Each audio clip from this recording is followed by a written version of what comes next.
Informasi terkini soal banjir di Kudus, Jawa Tengah, saudara, kita akan bergabung dengan jurnalis Kompas TV, ada Ilhan Miftahudin di sana. Selamat siang, Ilhan. Ilhan, saya lihat di belakang Anda juga masih hujan, ketinggian air terakhir 50 cm. Lalu bagaimana dengan siang ini? Ya, selamat siang Reza dan saudara. Saat ini memang hujan kembali mengguyur Kabupaten Kudus dengan intensitas deras dan tentunya ini berdampak kepada banjir yang semakin meluas di Kabupaten Kudus.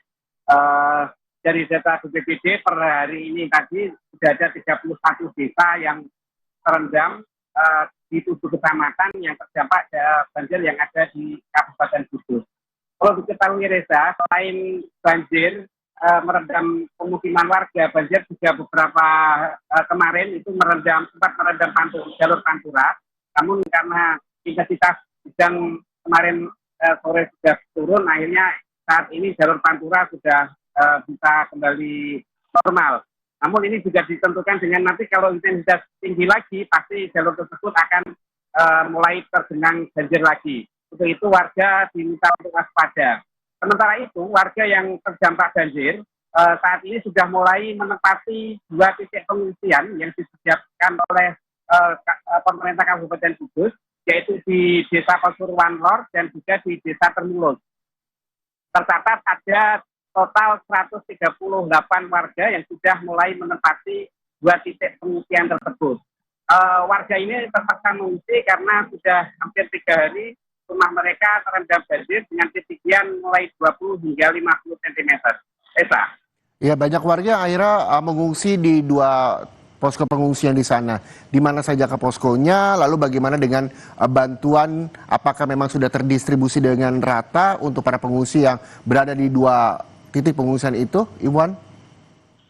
Ya, 2 titik pengungsian tersebut berada di Madrasah Hayatus Tibian di Desa Termulus, kemudian yang satunya lagi berada di TPK Poniatus Sigri yang ada di Desa Pasuruan Lor. Untuk para pengungsi ini kebutuhan logistiknya ini sudah dijamin oleh pemerintah daerah dengan mendirikan beberapa dapur umum. Selain posko pengungsian, dari data yang kami peroleh saat ini pemerintah sudah mendirikan 6 titik dapur umum untuk menyuplai kebutuhan logistik bagi para pengungsi maupun warga yang terdampak banjir.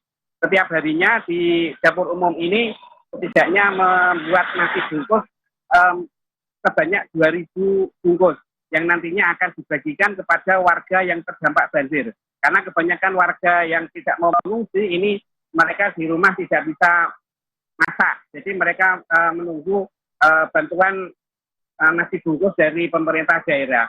Dan beberapa waktu lalu Bupati juga sudah memastikan di posko pengungsian bahwa warga terdampak banjir ini untuk kebutuhan selimut, kemudian kebutuhan untuk anak-anak, bayi, balita ini tercukupi. Karena apa? Karena mereka memang prioritas untuk penanganan bencana banjir yang terjadi di Kabupaten Kudus.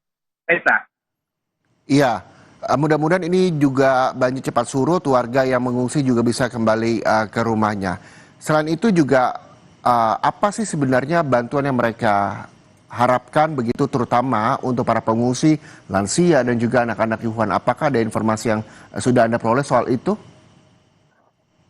Ya, tadi saat Bupati meninjau ke posko pengungsian, ini Bupati juga membawa bantuan selimut dan juga makanan bagi balita dan juga susu. Kebutuhan inilah yang kemudian nantinya akan memang diprioritaskan bagi para pengungsi.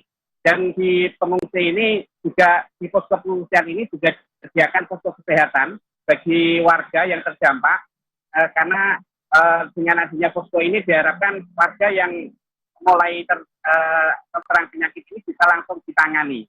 Selain itu, memang warga yang masih bertahan di rumah ini juga sudah mulai merasa gatal-gatal karena beberapa hari rumah mereka terendam banjir. Nah, untuk warga yang sudah mulai terserang gatal ini disarankan untuk segera datang ke posko yang sudah disediakan, posko kesehatan, yaitu di titik balai desa setempat. Reza.